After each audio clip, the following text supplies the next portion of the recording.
Bonjour Julie. Bonjour Laurie. Tout l'été, les plus grandes affaires criminelles sur Sud Radio. Avec vous, Julie Rigoulet et le magazine Le Nouveau Détective. Ce matin, l'insupportable féminicide de Salomé, battue à mort en pleine rue par son petit ami.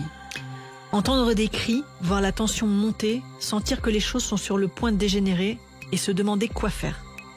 Que ce soit des voisins qui se disputent ou des inconnus qui s'écharpent dans la rue, intervenir dans une altercation n'est pas toujours évident.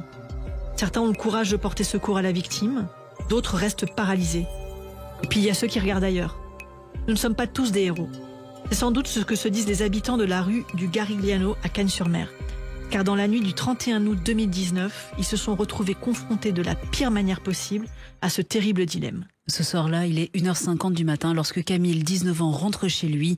Au pied de son immeuble, il croise un couple en pleine dispute. Lui est grand et maigre. La jeune fille qui l'accompagne paraît minuscule face à lui.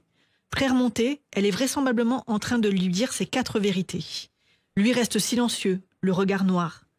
Camille s'engouffre dans l'immeuble, monte jusqu'à son appartement. La nuit est chaude sur la Côte d'Azur et les fenêtres sont grandes ouvertes. Les parents de Camille dorment déjà, mais pas pour longtemps. Car en bas, dans la rue, le ton monte entre les deux jeunes gens. Camille croit entendre un « je te quitte, Amine ». C'est fini. Qui déclenche en représailles un torrent d'insultes et de menaces. Camille se penche à la fenêtre. Il ne connaît pas ce couple. Et pour cause. Amine Mimouni et Salomé Garnesson se sont installés à Cagnes-sur-Mer il y a à peine une semaine. Avant cela, ils vivaient à Grasse. Et là-bas, Amine est connu comme le loup blanc. En le voyant crier comme il crie ce soir sur sa petite amie, ses anciens voisins auraient senti le drame arriver. Cela fait seulement 9 mois qu'Amine, 26 ans, est en couple avec Salomé, 21 ans. Et 9 mois, lorsqu'on sort avec un type comme lui, c'est déjà bien trop long. À Grasse, on se demande encore comment ce grand échalas, mal élevé et bagarreur, a pu séduire la jolie Salomé. Et surtout, pourquoi elle reste avec lui. Amine, jaloux maladif, exerce sur sa petite amie une pression constante. Interdiction de porter les vêtements qu'elle veut, de sortir sans lui, de parler aux garçons. Mais rien n'y fait. Amine est son premier amour. Elle l'a dans la peau. Et elle n'hésite donc pas à le suivre à Cagnes-sur-Mer où il a trouvé un petit job dans un snack. Éloignée de sa famille, Salomé n'a plus personne pour veiller sur elle. Et Amine, lui, n'a plus du tout besoin de se réfréner. Sa brutalité et son sadisme explosent. Au bout de 15 jours de menaces et de coups, les yeux de Salomé semblent enfin s'ouvrir. Il est 2h du matin, ce 31 août, lorsqu'elle prononce les mots que ses proches désespérés d'entendre depuis 9 mois. « Je te quitte, Amine ». Quelques secondes plus tard, la rue du Garigliano est tirée de son sommeil par des hurlements. Le voisin qui les avait croisés au pied de son immeuble quelques minutes plus tôt voit les premiers coups partir depuis sa fenêtre. Amine frappe Salomé au visage avec ses poings de toutes ses forces. Courageusement, Camille décide de descendre, mais la brute menace de le tuer avec son flingue. Camille hésite, mais ce malade n'a pas l'air de bluffer. Alors il remonte chez lui et il appelle la police. Dans la rue du Garigliano, les voisins se penchent aux fenêtres, les uns après les autres. Ils sont plusieurs à composer le 17 et à assister impuissants au passage à tabac. Après les coups de poing, Amine fracasse le visage de Salomé contre une voiture. Elle s'effondre à terre, où il la bourre de coups de pied. Les témoins le voient même sauter à pieds joints sur elle, comme sur un trampoline. C'est un massacre.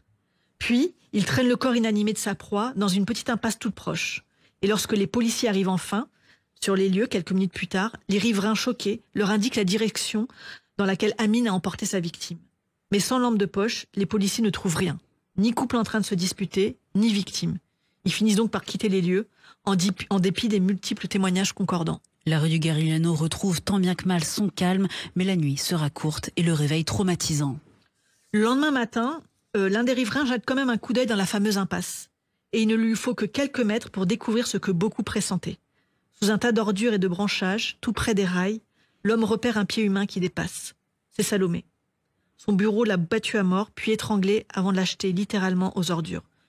Il ne faut pas longtemps à la police pour remonter la piste d'Amine, interpellée dans la matinée au domicile de sa mère, à Cagnes-sur-Mer. Et durant sa garde à vue, il clame son innocence.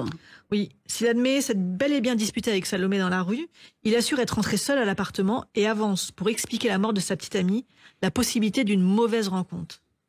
Salomé a été la 100e victime de féminicide en 2019. Et en mars 2023, Amine Mimouni a été condamnée à la réclusion criminelle à perpétuité. Quant aux riverains de la rue du Garigliano, le souvenir de cette nuit d'horreur les hantera probablement à tout jamais. Aurait-il dit agir différemment ? Aurait-il pu sauver Salomé ? Il est facile, avec le recul, de regretter que personne ne se soit physiquement interposé. Facile de réécrire l'histoire avec des si. Ce 31 août, il n'y avait pas de héros dans la rue du Garigliano, seulement des êtres humains, tout simplement.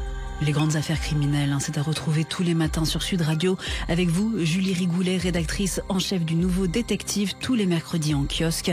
À retrouver également ce hors-série spécial féminicide, actuellement en vente.